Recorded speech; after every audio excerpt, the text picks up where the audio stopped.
Faut-il s'inquiéter de ce nouveau virus apparu dans le centre de la Chine et qui a déjà fait 3 morts? Environ 200 personnes ont contracté cette mystérieuse pneumonie virale. Des scientifiques londoniens affirment que près de 1800 personnes pourraient avoir été contaminées. La source infectieuse reste inconnue, tout comme le délai d'incubation. Et pour l'instant, il s'agit d'un passage de l'animal à l'homme.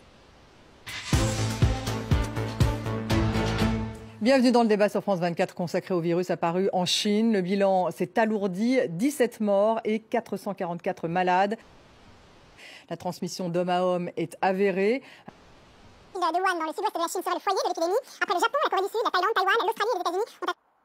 Bonjour. Le 14 juin 2003, une plainte a été soumise au tribunal pénal international de La Haye par le docteur Matthias Rath et d'autres au nom des peuples du monde. Plainte pour génocide et autres crimes contre l'humanité commis dans le cadre du commerce pharmaceutique avec la maladie et la récente guerre contre l'Irak. Les charges exposées dans la présente plainte concernant deux principaux types de crimes, le génocide et autres crimes contre l'humanité commis dans le cadre du commerce pharmaceutique avec la maladie, les crimes de guerre, agression et autres crimes contre l'humanité commis dans le cadre de la récente guerre contre l'Irak et de l'escalade internationale vers une guerre mondiale. Ces deux types de crimes sont étroitement liés et ont un aspect en commun. Ils sont commis au nom et dans l'intérêt des mêmes groupes d'investissement et de leurs actionnaires politiques. Afin de démontrer cette affirmation et de prouver les motivations communes des accusés, il est essentiel de brosser un bref résumé historique. Au cours du XXe siècle, l'industrie pharmaceutique a été bâtie et organisée dans l'objectif de contrôler les systèmes de santé dans le monde en remplaçant systématiquement les thérapies naturelles non brevetables par des drogues synthétiques brevetables et donc lucratives. Cette industrie ne s'est pas développée naturellement, au contraire. Elle a résulté d'une décision d'investissement prise par une poignée d'entrepreneurs riches et sans scrupules. Ils ont délibérément défini un nouveau marché commercial pour gérer encore plus de richesses, le corps humain. Le groupe Rockefeller servait de moteur à ce secteur d'investissement. Il contrôlait déjà plus de 90% des activités pétrochimiques aux États-Unis à la fin du XIXe siècle et le début du XXe siècle et recherchait de nouvelles opportunités d'investissement globaux. Le groupe financier Rothschild était lui aussi actif dans le secteur. Le cartel et la Seconde Guerre mondiale. Après Rockefeller Standard Oil, aujourd'hui appelé Exxon, le conglomérat IG Farben, ayant son siège en Allemagne, était le deuxième plus grand groupe pharmaceutique pétrochimique au cours de la première moitié du XXe siècle.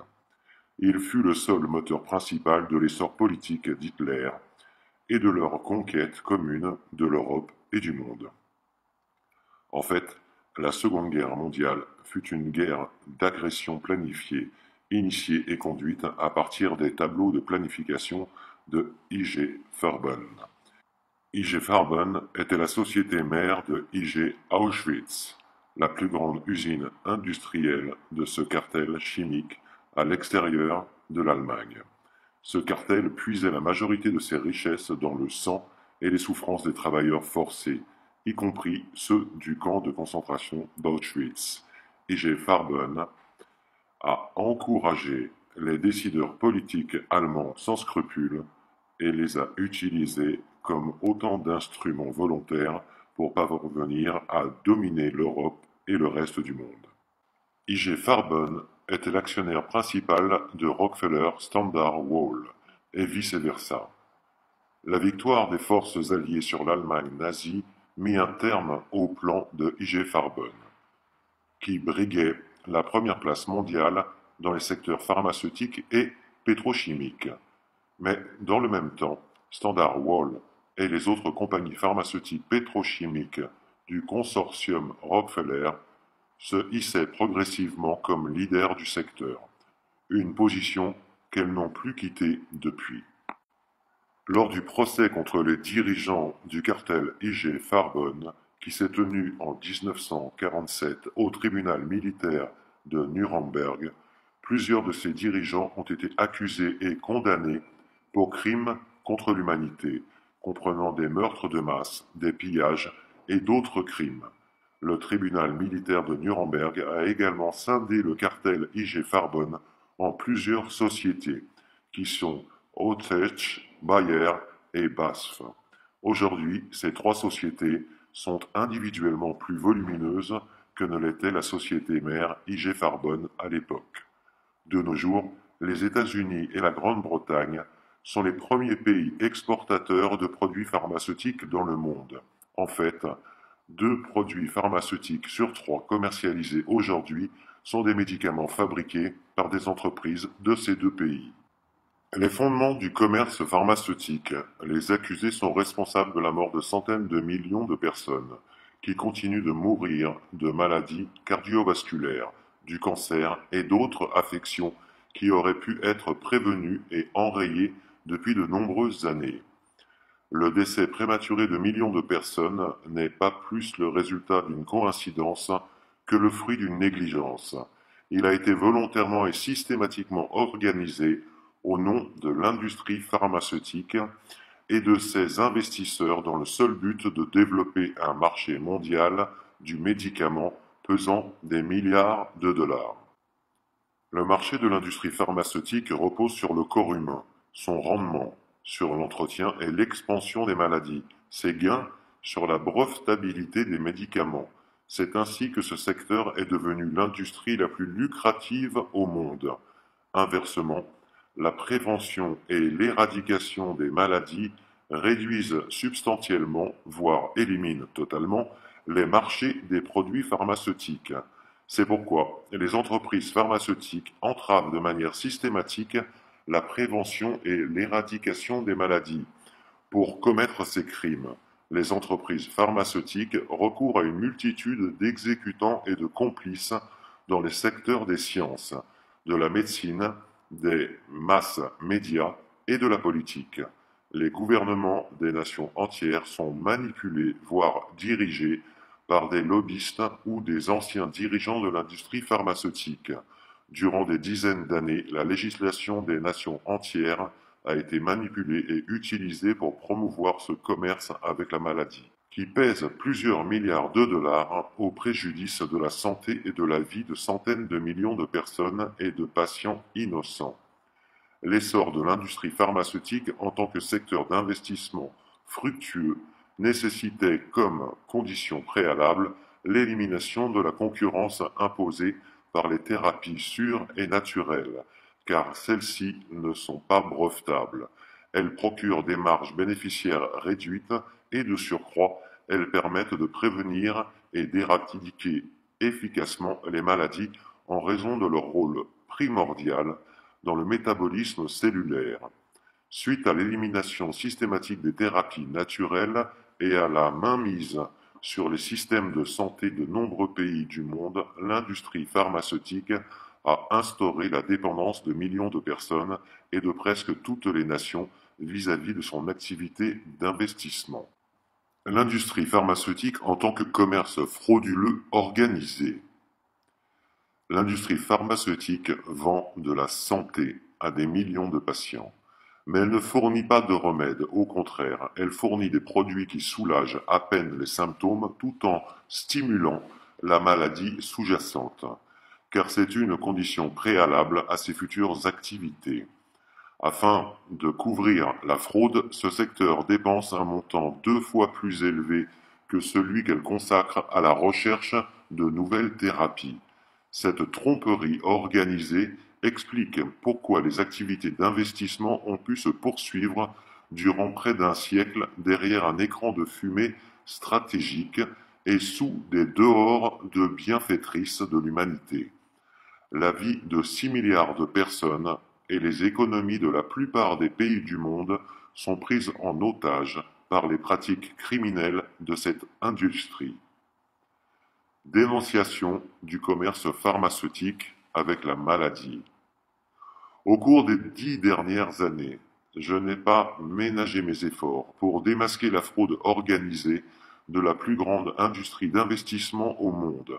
J'ai contribué à démontrer que l'obstacle majeur à l'amélioration de la santé des populations de notre planète était l'industrie pharmaceutique elle-même et sa qualité de secteur d'investissement alimenté par l'expansion des maladies.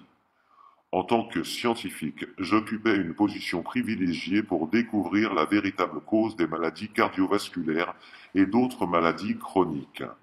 En collaboration avec mes collègues et d'autres, j'ai également contribué à documenter les alternatives efficaces, naturelles et non brevetables au commerce pharmaceutique avec la maladie.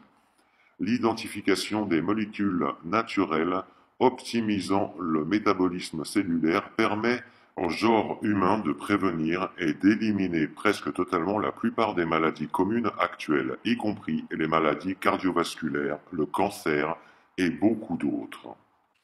4 facteurs majeurs menacent aujourd'hui la survie du secteur pharmaceutique en partant les fondements même d'une industrie d'investissement à long terme qui vaut des centaines de milliards de dollars.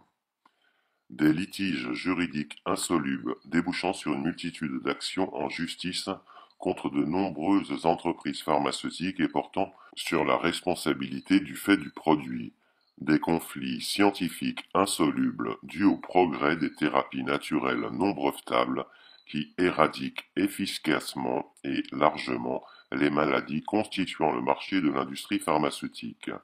Des conflits éthiques insolubles, générant une perte de crédibilité de l'ensemble du commerce pharmaceutique et ce, en raison du fait que les droits de brevet exorbitants limitent l'accès aux médicaments dans le chef de la majorité des personnes et mettent en jeu le décès prématuré de millions de gens. Des conflits commerciaux insolubles, la dénonciation du modèle commercial pharmaceutique en tant que fraude organisée.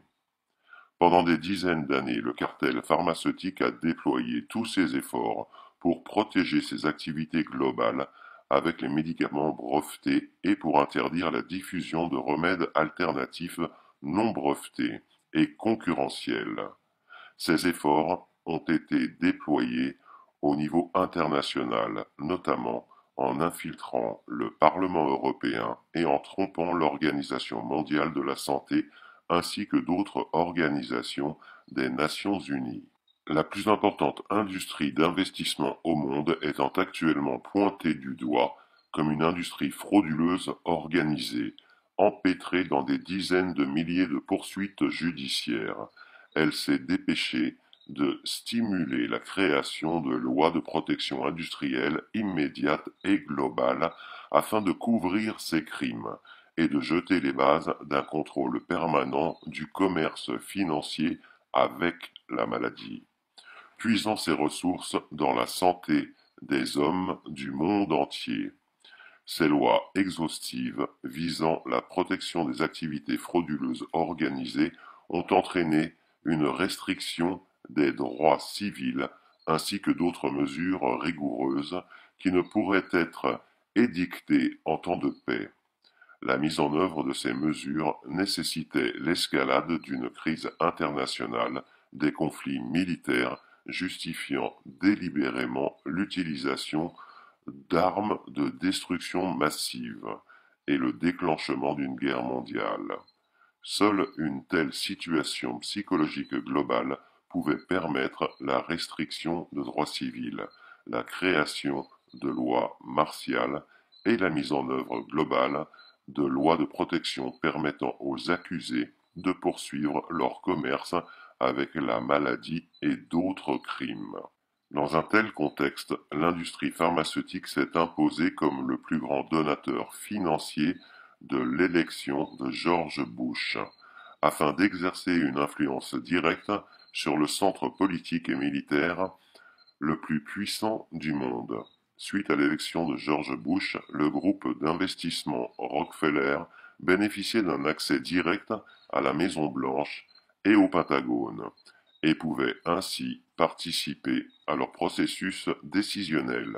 Le groupe Rothschild a exercé une influence similaire sur le gouvernement de Tony Blair en Grande-Bretagne.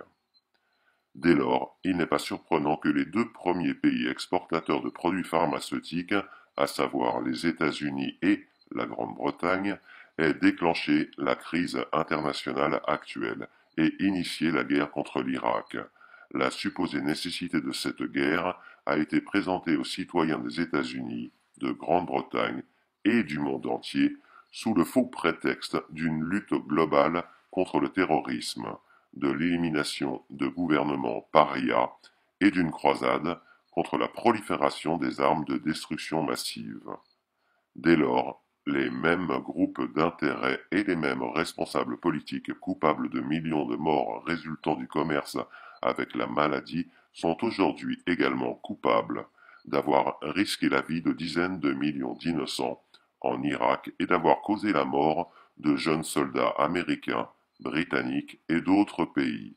Ils sont responsables d'avoir déclenché et mené une guerre d'agression contre l'Irak sans disposer d'aucun mandat international. Ils sont coupables d'esclavage, de pillage et d'autres crimes commis actuellement au sein de l'Irak occupé. Si ces groupes d'intérêt et leurs intervenants politiques ne sont pas immédiatement tenus responsables de ces crimes, ils poursuivront vraisemblablement l'escalade de la crise internationale, entraînant le risque ultime d'une guerre avec des armes de destruction massive.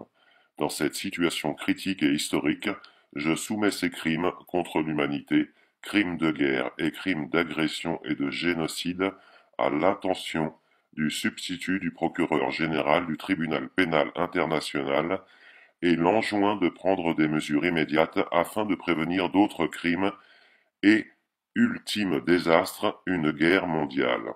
Tout individu, gouvernement, entreprise ou organisation du monde entier qui a souffert de ces crimes ou qui souhaite y mettre fin est appelé à adhérer à la présente plainte. Je vais arrêter là la lecture afin que cela ne soit pas trop rébarbatif. Néanmoins, pour ceux qui souhaitent en savoir plus, vous trouverez le lien dans le descriptif de la vidéo. Il est intéressant de parcourir les 36 pages restantes parce qu'elles comportent des informations complémentaires intéressantes, comme par exemple les effets ciblés de certains médicaments chargés de soi-disant guérir les maladies coronariennes, l'hypertension, l'infarctus, les arythmies cardiaques, le cancer, le sida et les autres maladies infectieuses, et dont les molécules sélectionnées permettent de continuer à ce que les patients restent des patients, à vie. Le but étant de continuer d'entretenir un troupeau humain malade, obligé de dépenser pour enrichir des ordures. Certains noms que vous avez entendus sont plus que connus. Vous y trouverez également des renseignements sur l'expansion délibérée des maladies et création de nouvelles maladies chez les patients afin d'élargir les marchés des médicaments. Le coronavirus ou d'autres pandémies ne sont pas forcément inutiles ou malvenues pour nos élites. Elles peuvent éventuellement répondre aux attentes de certaines personnes ou groupes d'influence. Une bonne pandémie de ce genre peut permettre de faire en sorte que les peuples soient demandeurs de vaccins ou que les gouvernements l'imposent. Exactement ce qui est prévu dans l'agenda 2030 de la vaccination. Ma dernière vidéo traite de ce sujet et je vous invite à la visionner. Si cette pandémie se retrouve être la cause de millions de morts, elle semble répondre à leur calendrier concernant une réduction de la population au niveau mondial. Concernant la géopolitique actuelle et la contestation des peuples contre leur gouvernement, elle pourrait permettre d'imposer dans tous les pays qui actuellement se trouvent avec des protestations populaires d'interdire les rassemblements afin de limiter la contagion. Pour terminer, ou presque, de commercialiser des vaccins, vive le business pharmaceutique, ou encore d'imposer une vaccination de masse avec la création de nouvelles lois. Bref, ce qui peut répondre à l'agenda 2030 de la vaccination. J'espère que cette vidéo vous aura intéressé. Continuez de participer à l'éveil des encore trop nombreux endormis Portez-vous bien et à bientôt.